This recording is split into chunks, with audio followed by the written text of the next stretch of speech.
अस्सलाम वालेकुम नाज़रीन, आप देख रहे हैं नसीम ज़रात पाकिस्तान। सुबह से एक बहुत ही ट्रेजिक सिचुएशन हम देख रहे हैं केपी में और ख़ास तौर पे बुनेर में। एक तो जो तूफ़ानी बारिशों का शुरू हुआ सिलसिला, उसमें 160-150 के करीब बताया जा रहे हैं लोग बुनेर में, स्वात में, इर्द गिर्द के इलाकों में जाम बहक हुए हैं। और साथ इतनी बड़ी ट्रेजेडी के एक रिलीफ के लिए M17 जो हेलीकॉप्टर गया वो भी क्रैश कर गया। और एक और है हेलीकॉप्टर जो कि अभी इस वक्त रिलीफ प्रोवाइड कर रहा है। NDMA PDMA भी इसमें बड़ी एक्टिव है। और पाकिस्तान इस वक्त बाय नाउ सुबह से लेकर अब तक कोई 180-90 लोग जो हैं वो अपनी जान की बाजी हार गए इस नेचुरल डिज़ास्टर की ट्रेजेडी में। और दूसरा एक जो एक्सीडेंट हुआ है, तो ये बहुत परेशान कुन बात है। और कहा यह जा रहा है कि क्लाउड बर्स्ट था जिसकी वजह से ये तूफ़ानी बारिशों का रेला आया। और फिर सवाल ज़ाहिर है यही उठेगा आप लोगों के जहन में कि भाई ये NDMA भी है, PDMA भी है और अलर्ट बार बार अलर्ट जारी हो रहे हैं। तो फिर क्या हुआ? जो ख़बर हमारे पास थी वो ये थी कि इन्होंने अलर्ट जारी किया था PDMA ने। उन्होंने ये कहा था कि जी 14 से 17 तक अगस्त में इस्लामाबाद, रावलपिंडी, मरी चकवाल, एबटाबाद, मानसेरा वगैरह में, गिलगित स्कर्दू के गिरदोनवा में कहीं कहीं मूसलाधार बारिश होगी। और 17 से कहा था, 17 से लेके आगे 21 तक शदीद बारिशों का भी उन्होंने कहा था क्या इम्कान है और पहाड़ी इलाकों में लैंडस्लाइड वगैरह होगी। अच्छा, और एक ये नाज़रीन टर्म है ग्लॉफ, यानी कि ग्लेशियल लेक आउटबर्स्ट फ्लड। तो उन्होंने कहा कि ग्लॉफ अलर्ट भी था। और ये जो हमने लोगों का जिक्र किया जाम बहक हुए, उसमें गिलगित बल्तिस्तान में भी 10 लोगों का कहा जा रहा है। और यानी कि स्कर्दू में भी कहा गया कि लोग जो हैं वो जाम बहक हुए हैं। तो ये एक वाइड स्प्रेड मामला है। लेकिन हमारे साथ इस वक्त मौजूद हैं आन साहब, director provincial emergency PDMA KP। उनसे हम पूछेंगे ये कि ये जो इतने लोग जाम बहक हुए, अपनी जान की बाजी हार गए, क्या इनको PDMA कोई प्रिवेंटिव एक्शंस ले सकती थी या नहीं ले सकती थी? क्योंकि ये सबसे बड़ा सवाल तो यही है कि अगर आप प्रोजेक्ट कर रहे हैं आगे, तो फिर उसके बाद उसके साथ साथ जो लोग हैं, जो शहरी हैं, उनकी प्रोटेक्शन के लिए क्या होता है। बहुत शुक्रिया अमजद खान साहब, यकीनी तौर पे आप बहुत मसरूफ़ होंगे इस वक्त क्योंकि ये बरकरार है जो एक तूफ़ानी स्पेल है। तो ये बताइएगा, हमारे नाजरीन चाहेंगे कि पता लगे उन्हें कि ये जो लोग जान की बाजी हारे हैं, जाम बहक हुए हैं, ये कुछ एक्शन लिया जा सकता था कि इनको प्रिवेंट किया जाए? बिस्मिल्लाहिर्रहमानिर्रहीम। ऐसा है कि अभी तक जो हमारे पास रिपोर्ट हुए हैं डेथ कैजुअल्टीज वो 167 हैं। और 167 में जो मैक्सिमम हमारे पास डेथ रिपोर्ट हुई है वो बुनेर में 78 है जी। ये मैडम ऐसा है कि हमने एडवाइजरी जारी की थी, लेकिन एडवाइजरी में ये है कि तेज बारिशें हो सकती हैं, ये हो सकती।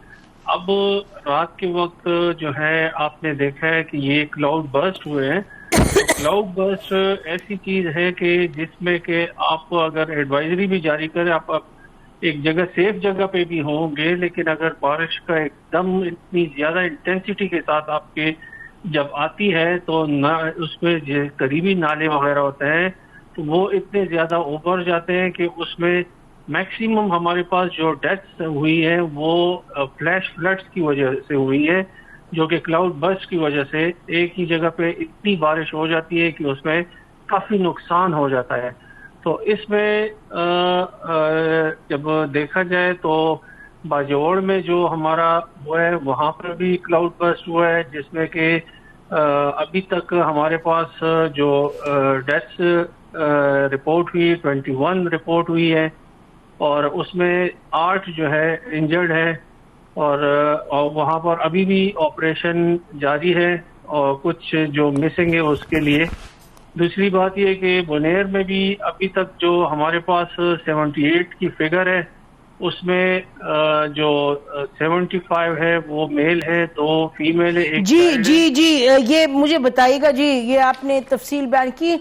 मेरा ख्याल है कि जाहिर है जिनके लोग गए हैं उनकी तो उनकी तो क़यामत बर्पा होगी उनके यहाँ। जी लेकिन ये सवाल है कि आप फरमा रहे हैं कि क्योंकि मेरा ख्याल है कुछ हफ्ते पहले पिंडी इस्लामाबाद में भी एक क्लाउड बर्स्ट आया था जिसमें यहाँ भी नाले जो थे ओवरफ्लो किए, कुछ लोग यहाँ भी जाम बहक हुए। तो क्या बिल्कुल कोई क्लाउड बर्स्ट को प्रिडिक्ट नहीं कर सकते, फ्लैश फ्लड्स को प्रिडिक्ट नहीं कर सकते, और ये कि आगे आने वाले दिनों में कि ये फ्लैश फ्लड्स और कहाँ का आने का इम्कान है? एक तो प्रिडिक्टेबिलिटी का बताइए, दूसरा आने का क्या इम्कान है? और जी जी जी, इसमें अभी आज हमारे पास जो नई वो इमेजेस शेयर हुई है जो हमें मेट डिपार्टमेंट और एनडीएमए की तरफ से आई है, तो उसमें जो है ये सिस्टम और भी ज़्यादा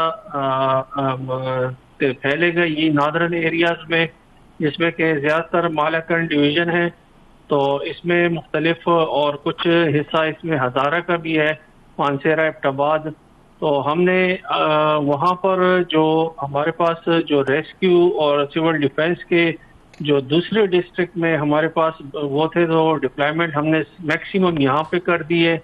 और वहाँ पर जो मशीनरीज वगैरह है कि इन केस कहीं पे भी ऐसा हादसा होता है तो पहले जो है ना रोड को ओपन करके तो उनके जो जहाँ पर हादसा हुआ होता है वहाँ पर लोगों को बचाने के लिए जल्द अज जल्द रेस्क्यू ऑपरेशन किया जा सके। जैसे कि अभी मानसेरा में एक क्लाउड बर्स्ट हुआ है, तो तकरीबन 1.5 घंटा 1 घंटे का वो पैदल रास्ता है, बहुत ही फार फ्लंग एरिया था।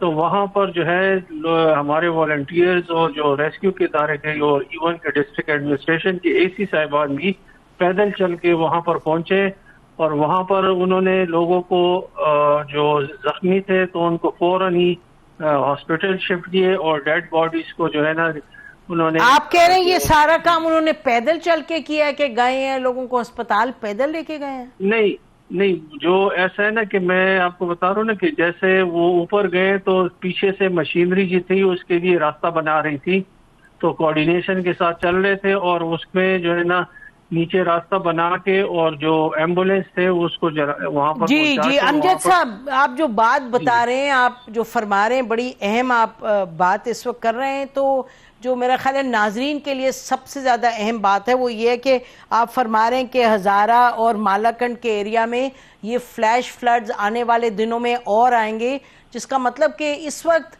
आखिरी बात ये बता दें कि आप क्या बताएंगे वहाँ के इलाके के लोग क्या करें इस हवाले से?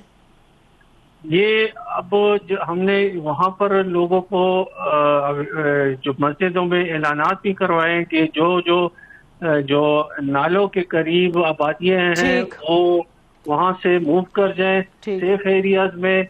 और दूसरी बात ये कि जो अभी काफी लोग वहाँ से मूव कर भी चुके हैं और जहाँ पर पानी का अभी जैसे आज देखा होगा आपने, फुटेज भी मुख्तलिफ देखी होंगी कि जहाँ से मुख्तलिफ जगहों से जब पानी आके वहाँ पर रुक जाता है एक जगह पे, वहाँ से तो हमने उनको फैमिलीज को पहले से अवेयरनेस के लिए उनको वहाँ से निकालने के ऑर्डर्स भी कर दिए। जी, बहुत अहम बातें बताई हैं आपने और अमजद खान साहब आपका बहुत शुक्रिया। वक्त निकाल नाज़रीन, बहुत ये यानी संगीन सूरत हाल हो जाती है अगर आप ये एनडीए में जो बात कर रही है उस पर अमल आप ना करें, अमल दरामद ना करें।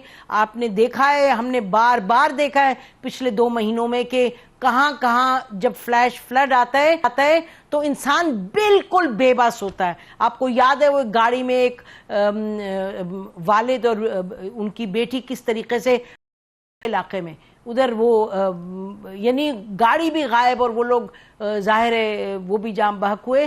तो ये एक छोटा सा example right in the heart of Pindi area मैं आपको बता रही हूँ। तो ये जो इलाकों की बात कर रहे हैं हज़ारा और मालाकंड के एरिया में, तो मेरा ख्याल है कि हम जर्नलिस्ट का भी बहुत बड़ा काम है, और ज़राए इब्लाग के जो सोशल मीडिया पे जिस की जो पहुंच है, इस बात को फैलाएं, जितना फैला सकते हैं फैलाएं, क्योंकि आप देखिएगा सुबह से 170-80 लोग जो हैं वो जाम बहक हुए हैं, और हमारी जिम्मेदारी है कि जितना हम कर सकें। और हुकूमत और पीडीएम में तो अब बता रही है बार बार ये मामलात कितने संगीन हो सकते हैं, ये जो क्लाइमेट चेंज की वजह से। बहरहाल बड़ा अफसोस हुआ इस सब पे। We have to be more alert and careful. नाज़रीन, ब्रेक लेते हैं, ब्रेक के बाद वापस आएंगे, फिर बात करेंगे जो प्राइम मिनिस्टर ने कल कहा सियासी इस्तेकाम के हवाले से। मिसाके इस्तेकाम पाकिस्तान, आपके दिल की, हमारे दिल की आवाज़, सब ये चाहते हैं कि पाकिस्तान ने इतनी ज़बरदस्त जो परफॉर्मेंस थी पाकिस्तान की अल्हम्दुलिल्लाह मार्च की जंग के बाद, हम चाहते हैं कि मुल्क के अंदर के हालात भी और बेहतरी की तरफ जाएं। तो उस पर ये जो प्राइम मिनिस्टर ने कहा, ये बड़ी अच्छी बात थी, लेकिन इसका क्या मकसद, इसका क्या फ़ायदा होगा, उस पर बात करेंगे। अच्छा, ये बात बिल्कुल कर रही है, यानी कि ऑन ह्यूमैनिटेरियन फ्रंट, कि भाई जो उनके डॉक्टर्स हैं वो जाएं, बहन है तो भाई की हालत की बात कर रही हैं। तो अब नाज़रीन, हम चाहते हैं कि इस पर बात कर लें। We have a good panel. हमारे साथ हुकूमत की तरफ से minister of state and justice barrister Aqeel Malik हैं। Welcome to the show Aqeel. और साथ हमारे बैठे हैं नियाजुल्लाह नियाजी साहब, स्पोक्स पर्सन है इमरान खान साहब के, और फॉर्मर एडवोकेट जनरल हैं इस्लामाबाद के, और उनकी कोर कमेटी में बड़े एक्टिव भी हैं पीटीआई की। बहुत शुक्रिया जी प्रोग्राम में आने का। तो ज़रा ये बताइए, अच्छा ये मुझे बताइए अकील, कि प्राइम मिनिस्टर ने तो बड़ी एक क्लियर कट बात की कि इस्तेकामे पाकिस्तान के लिए एक बना ले मिसाक के, let's come up with another plan. तो कुछ आप चीदा बातें बताएंगे, क्या फरमा रहे हैं प्राइम मिनिस्टर साहब, उनका क्या कहने का मकसद है, कौन सी 2-3 नई चीज़ों की तरफ इशारा है, 2-3 नए इनिशिएटिव्स की तरफ इशारा है, क्योंकि हम देख रहे हैं कि ये मामलात तो स्टेटमेंट्स आती हैं, फिर इधर से स्टेटमेंट्स रद्द की जाती हैं। तो क्या आपका ख्याल है कि should we pin hope on this और ऑन व्हाट बेसिस? बिस्मिल्लाहिर्रहमानिर्रहीम। नसीम साहब, बहुत बहुत शुक्रिया। देखें, 2-3 चीज़ें हैं बड़े वाज़े तौर पे। एक तो सूबा केपी और बलूचिस्तान की जो सूरत हाल है, उस हवाले से आपको बिल्कुल वाज़े तौर पे पता है कि जो एक वॉर एंड टेरर कह लें, जो भी हमारी अफवाज पाकिस्तान और दीगर लॉ इन्फोर्समेंट एजेंसीज जो भी फाइट कर रही हैं और जो ऑपरेशन चल रहा है, उसमें हम चाहते हैं, क्योंकि पिछले 12 साल से उस सूबे में हुकूमत है पीटीआई की, तो जाहिर बात है कि हम मिसाके इस्तेकाम पाकिस्तान की जब बात करते हैं तो it's very clear that counter terrorism, जो हमारे इंटेलिजेंस बेस्ड ऑपरेशंस हैं और नेशनल एक्शन प्लान के ऊपर ये जो असिस्टेंस है, जो पॉलिटिकल पार्टीज को इकट्ठे होना है, और आई think more or less everybody is on board except PTI, क्योंकि आप देखती हैं कि वहां से स्टेटमेंट्स आती हैं और वहां पे कैपेसिटी बिल्डिंग नहीं हो सकी अनफॉर्चुनेटली, सीटीडी की, काउंटर टेररिज्म डिपार्टमेंट की, और बहुत ज्यादा ऐसे इश्यूज हैं जहां पे बाजौड़ के ऑपरेशन के ऊपर या दीगर जो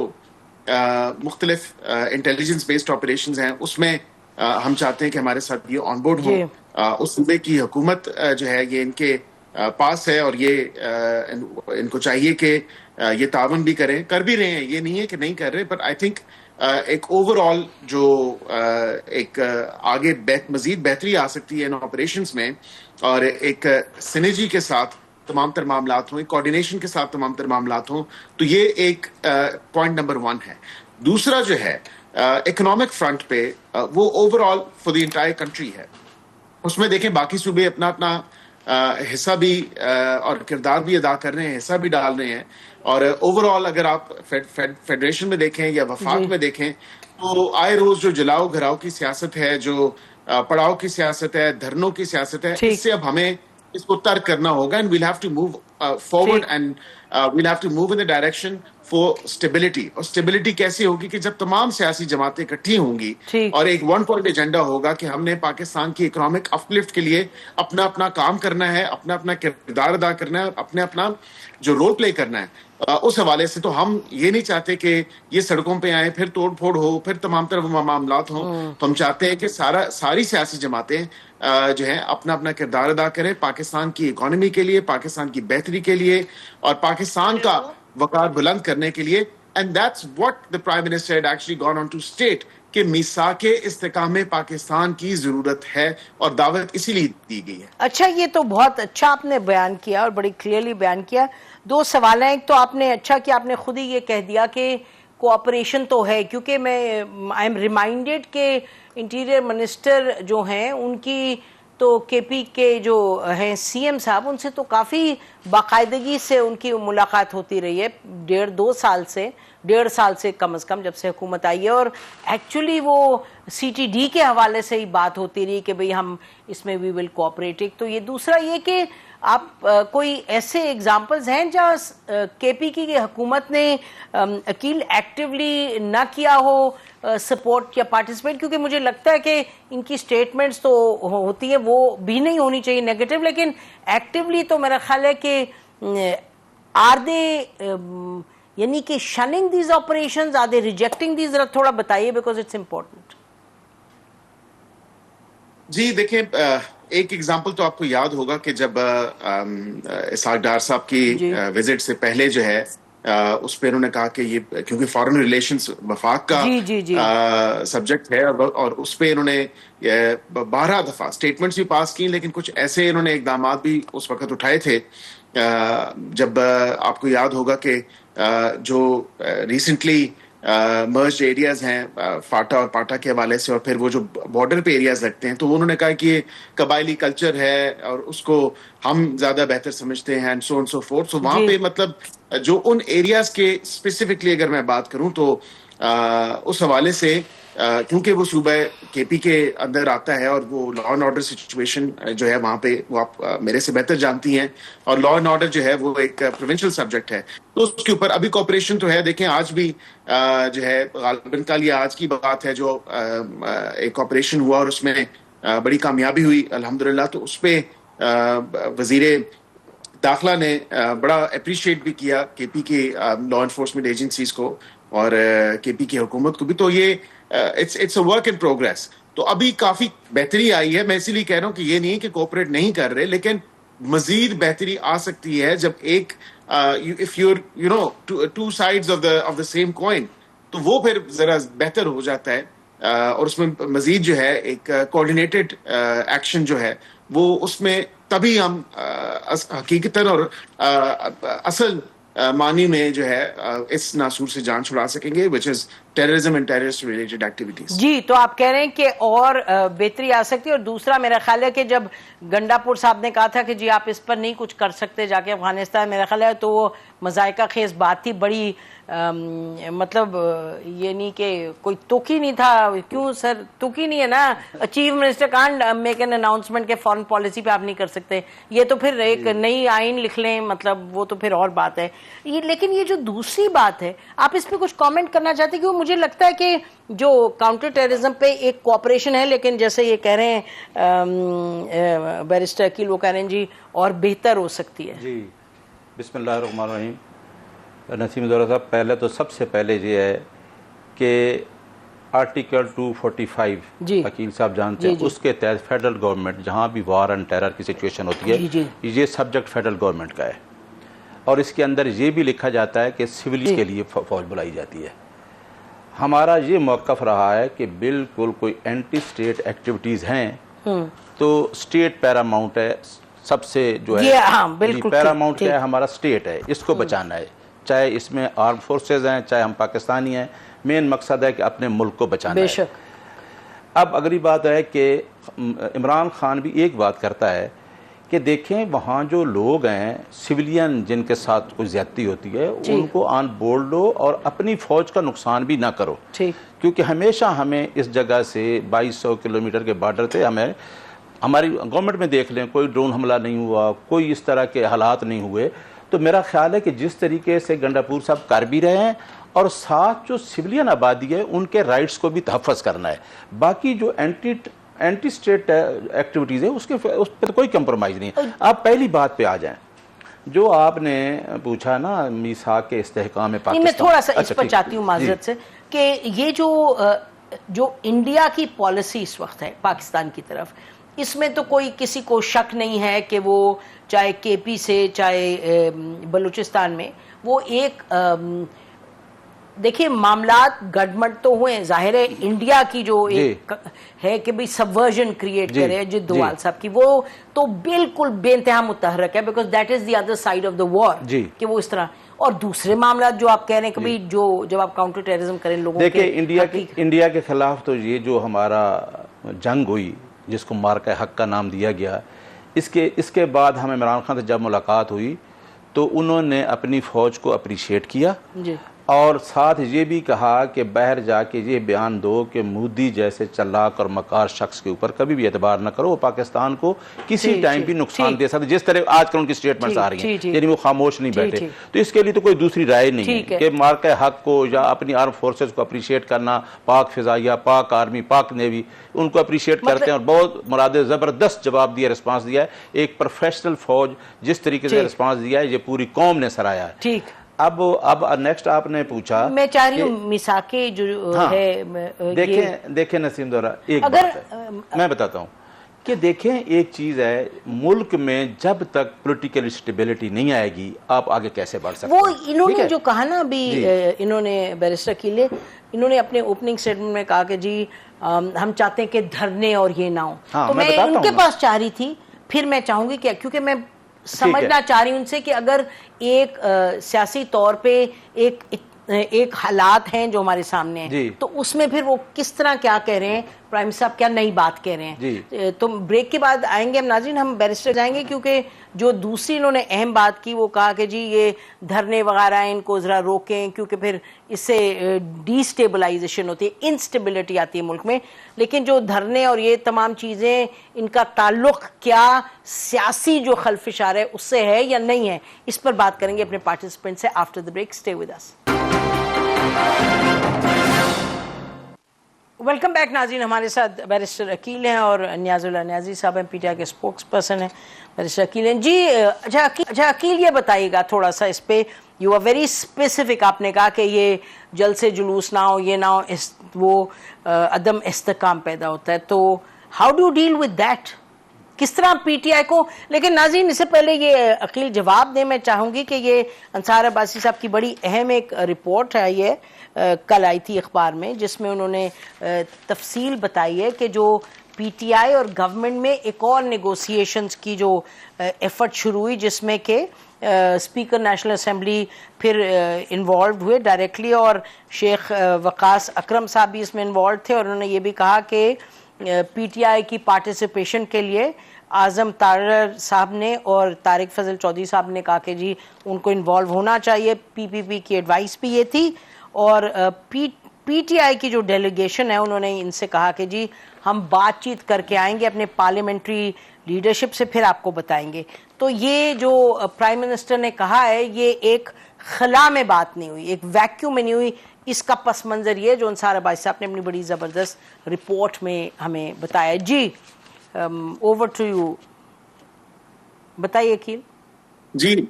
नसीम साहब, बिल्कुल ये आपने दुरुस्त कहा। अंसार अब्बासी साहब की जो रिपोर्ट है वो शायद इस तरफ इशारा कर रही है कि शेख वकास अकरम साहब का जो आई थिंक रेफरेंस था वो टेकअप नहीं हुआ। उस दिन मैं पार्लियामेंट में मौजूद था, वो नहीं टेकअप हो सका। और बिल्कुल वजीर आज़म ने जो बात की है मिसाके इस्तेकाम पाकिस्तान के ऊपर, और आपने जो कहा कि I was very specific with regards to जलाओ घराओ या जो टेकिंग टू द स्ट्रीट्स है। अब इशू ये है कि अनफॉर्चुनेटली माजरत के साथ मुझे कहना पड़ता है कि पीटीआई का ट्रैक रिकॉर्ड तो इसी तरह है कि जलाओ घराओ तो हुआ, मतलब दोबारा जिक्र होगा तो मे 9 ऑब्वियसली आएगी, फिर 8 अक्टूबर भी आएगी, फिर इसी तरह जो है 26 नवंबर भी आएगा। तो ये तो नहीं कहा जा सकता पुरअमन एहतजाज। अब ये वजीर आज़म साहब ने भी इस चीज का भी जिक्र किया कि पुरअमन एहतजाज हर शहरी का हक है। अच्छा, तो वो कह रहे हैं कि जी आप एक पैराए में रह करके, एक साको सबाक में रह के आप करें एहतजाज। जी अकील।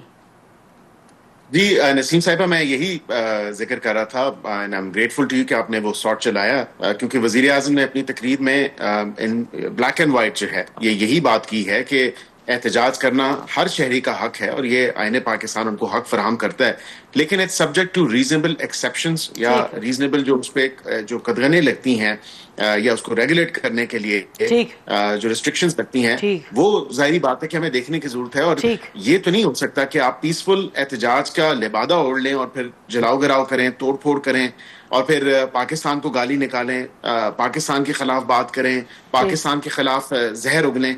ये तो नहीं हो सकता। जिस मुल्क में सियासत करनी है, जिस मुल्क में आपने सियासी दुकान चमकानी है, अपना सियासी चूरन बेचना है, not at the cost of that country.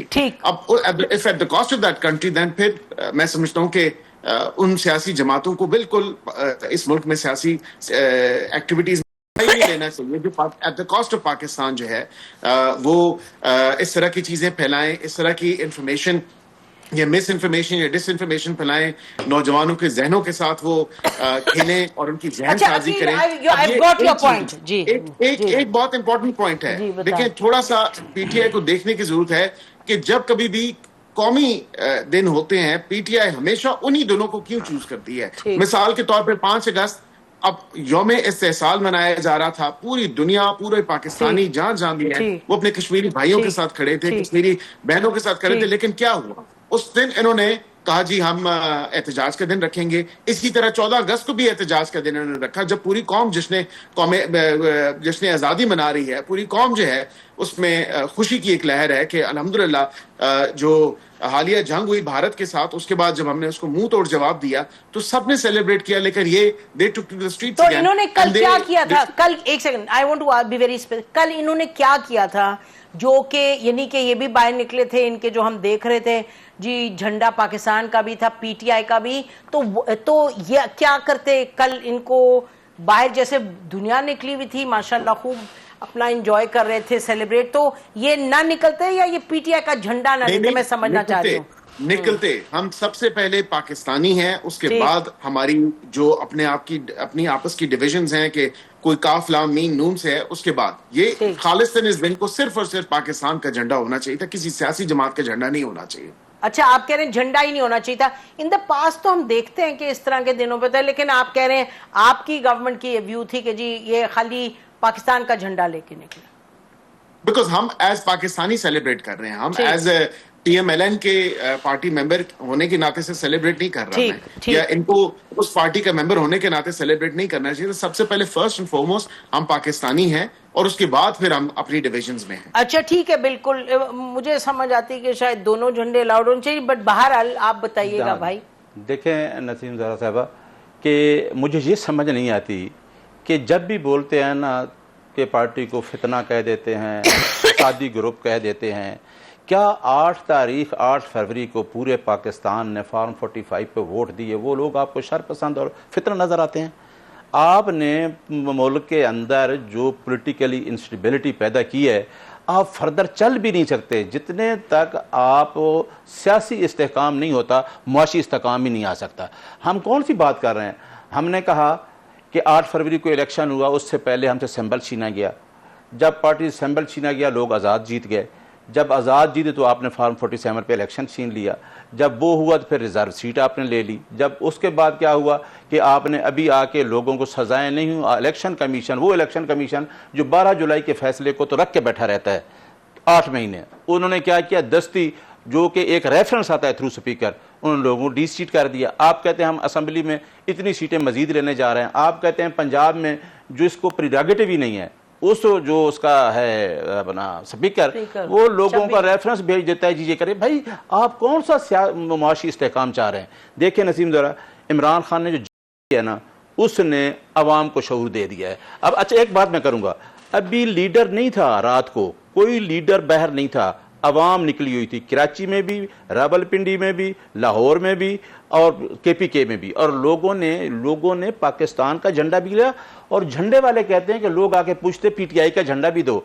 भाई इमरान खान ने के खिलाफ खड़ा हुआ है, लोग उसके साथ खड़े हो गए हैं, और वो कभी अब कंप्रोमाइज में, मैं बतौर तर्जमान, ना उसने डील करनी है ना उसने कंप्रोमाइज करना है। अगर इतनी लंबी जंग लड़ी है तो अवाम की जंग है। मैं ना हूं या कोई लीडर मैटर नहीं करता, इस टाइम उसके साथ अवाम है, तो अवाम की जंग लड़के जीत चुका है। ये बड़ी मैं जरा पूछना चाहूंगी, जब आप बार बार फरमाते हैं कि वो कॉम्प्रोमाइज नहीं करेंगे, बस वो इस तरह डट के खड़े, तो फिर यानी कि मैं समझना चाहती हूँ कि बिल्कुल। आप ये कह क्या रहे हैं, यानी कि कोई फिर इनकलाब, मैं ब्रेक के बाद आप क्या कोई आप इनकलाब लाना चाह रहे हैं, क्या करेंगे? यानी कि जब डट के खड़े हैं सिस्टम के, इस सिस्टम के साथ हर एक सिस्टम के साथ मिलता है, जैसे इमरान खान साहब मिले थे नवाज शरीफ के खिलाफ और उनके खिलाफ मिल के तो उन्होंने फिर हुकूमत ली। मेरा कहने का मतलब है कि मैं समझना चाह रही हूँ एक जो हमारा एक्सपीरियंस है और जो रियलिटी, और मैं रियलिटी का मतलब ये नहीं कि आप अपनी बात छोड़ दें, लेकिन मुझे समझाएं तो आप अपनी बात के साथ जाना किधर चाहते हैं और लोगों को कह रहे हैं। और अकील स्ट्रीट पे बात करेंगे ब्रेक के बाद। नाज़रीन stay with us. Welcome back नाज़रीन। अकील, मैं चाहूंगी कि ये जरा जल्दी से ये जवाब दे दें जो मैंने कहा, फिर I come to you in the end. Give me a minute जी, जल्दी बताइए करना क्या चाह रहे हैं। मैं देखें 14 अगस्त की मैं एक मीडिया पे बैठ के पूरे पाकिस्तान को मुबारकबाद दे गया हूँ। क्या 14 अगस्त का ये मतलब है कि आपने गोरे से आज़ादी ली, उस निज़ाम से नहीं ले सकी, जो आप मुझसे पूछना चाहती हैं? उस निज़ाम में मैं विद इन द पार्टी भी कहता हूँ, मैं कहता हूँ कि रूल ऑफ लॉ, आइन की बालादस्ती, कानून की हुक्मरानी और करप्शन के खिलाफ ये मिशन है। अगर इस पे हम नहीं, क्योंकि मैं तो अपनी पार्टी के अंदर भी कहता हूँ, देखें नसीम द्वारा जहां भी आप जाएं, क्या लॉबिंग नहीं हो रही, क्या मेरिट हो रहा है, क्या अदलिया, अभी जो अदलिया 26वीं तरमीम है, आपने अदलिया की आजादी भी छीन ली, जो कि नहीं रास्ता तो बताए ना। आप बहुत सी बातें सही कह रहे हैं, रास्ता क्या है? आप जब इमरान खान आए थे उन्होंने भी एक रास्ता ऐसा लिया था। अच्छा अब तो नहीं लिया ना, अब तो 2 साल तो वो बाहर हैं, तो कैसे अब तो उसको आइसोलेशन में रखा हुआ है, उसको मुझे स्पोक्स पर्सन को नहीं मिलने देते, आप मीडिया को नहीं मिलने देते। क्या डर है? आप 12 तारीख को हमारी मीटिंग थी, उसकी बहन इसी वजह से कह रही ना, उनको नहीं मिलने, इस्लामाबाद हाई कोर्ट का हुक्म है। हाँ, मैं क्या जो बात, मिशन क्या है, मिशन क्या है, मिशन क्या है? मैं बताता हूँ नसीम जरा, मैं अदलिया की तहरीक का भी हिस्सा रहा हूँ, आप भी रहे, मीडिया भी। मिशन ये है कि इंसाफ होना चाहिए, आइन की बालादस्ती होनी चाहिए। जब आइन की बालादस्ती होगी, कानून की हुक्मरानी होगी, आप देखें आपका इलेक्शन कमीशन ठीक काम करे, सुप्रीम कोर्ट में जब इंसाफ का बोलबाला होगा, तो सारी चीजें नहीं कर। देखे ना न्याजी साहब, है ना, इससे कोई नहीं, मैं तो नहीं, मैं बताता हूँ, इनकार है। देखिए आप बाहर किस तरह अचीव मैं बताता हूँ, आप कहते हैं कि आपके ट्रिब्यूनल भी नहीं बताते, आप इलेक्शन से भी आउट हो गए, आप बोले भी ना, हमने 5 अगस्त को निकले, क्या हुआ? आपने सही पूछा है अकील साहब से कि 14 को हमने क्या किया है, हम भी तो उसी खुशी। आपने देखा कि मोटरसाइकिल वाली, अच्छा मुझे आपकी बात समझ, अकील ये वो कह रहे हैं न्याजी साहब कि भाई आपने हमारे पे ये कह रहे हैं सारे दरवाजे बंद कर दिए हैं, तो हम तो यही करेंगे जो कर रहे हैं, और जो प्राइम मिनिस्टर कह रहे हैं कि जिलाओ घिराओ और आप निकाल नहीं करें, वो कह रहे हैं जी रास्ते सारे बंद हैं, लीगल भी बंद है, पॉलिटिकल भी बंद है, जहां हमारी जगह है वहां से हमें निकाल रहे हैं, तो अब हम यही करेंगे। अच्छा जवाब दे दें before we close the show. Naseem साहिबा, बात यह है कि वाकईतन रास्ते तो सारे इन्होंने खुद बंद किए हैं, और अब मेरे ख्याल से एक बंद गली में यह जमात जा चुकी है। अब इशू ये है कि रास्ते हम तो खोलना चाहते हैं, हमने वो दरवाजे भी खोले, हम इनको वो कुंजी भी दी है कि आप आए और मुज़ाकरात हमारे साथ करें, बैठें, सियासी इश्यूज हैं, सियासी जमातें बैठेंगी, सियासी लीडर बैठेंगे, हल निकल आएगा। लेकिन ये मेरे ख्याल से जो खुलजा सिमसिम करना चाहते हैं जहां पे एस्टैब्लिशमेंट के साथ, वो नहीं हो रहा, क्योंकि एस्टैब्लिशमेंट ने कहा है जाएं आप बात करें, अदालतें कह रही हैं जाएं आप बात करें सियासी जमातों से, एस्टैब्लिशमेंट कहती है जाएं सियासी जमातों से बात करें। इधर जब सियासी जमातों पे बात आती है या पॉलिटिकल लीडर्स के ऊपर बात आती है तो उस पे ये कहते हैं हम क्यों बात करें। अब ये देखें ना, रूल ऑफ लॉ की स्ट्रगल और जो कॉन्स्टिट्यूशन की प्रोग्राम का टाइम खत्म हो रहा है, मैं आपसे एक क्वेश्चन करना चाह रही हूँ बिफोर वी क्लोज। मुझे ये बताएं कि ये बिल्कुल आप दुरुस्त कह रहे हैं कि आप कुंजी देते हैं और आपके स्पीकर सबसे आगे वो कहते हैं जी बात करें, ये करें, लेकिन एवरी टाइम वो कहते हैं जी हम ये, या आप कहें कि जी हम इनको कह रहे हैं बात करें माइनस इमरान खान, क्योंकि ये बात दुरुस्त है या मैं गलत कह रही हूँ कि जब वो कहते हैं जी हमें इजाजत दें जाके हम इमरान खान से जरा एडवाइस ले लें, तो फिर उनको इजाजत नहीं मिलती, और इनके जो आपकी हुकूमत के लोग हैं उन्होंने कहा है, इनको पब्लिकली भी कहा और जगह भी कहा कि जी वो हम नहीं कर सकते, हम देखेंगे, तो इसका आप जवाब दे दें before we close the show.